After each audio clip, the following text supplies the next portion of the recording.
Hello everyone, welcome back to our channel. In today's video, I'm going to show you how to add money to OnlyFans even if you don't have a credit card. So, let's get started.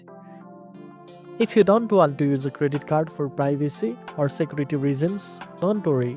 There are alternative payment methods you can use on OnlyFans that are simple and safe.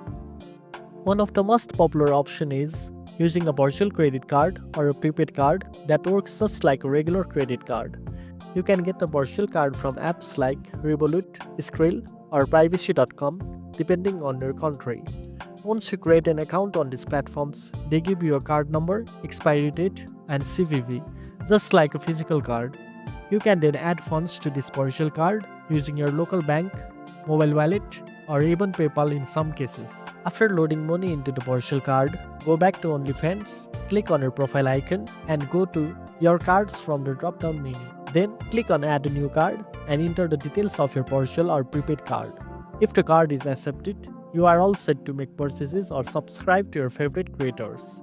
This method is also great for budgeting because you can control how much money goes into your card and you don't risk overspending or exposing your main bank account. And that's it. Now you know how to add money to OnlyFans without using a credit card. If you found this video helpful, don't forget to like, share, and subscribe for more tech tips. Thanks for watching, and I'll see you in the next one.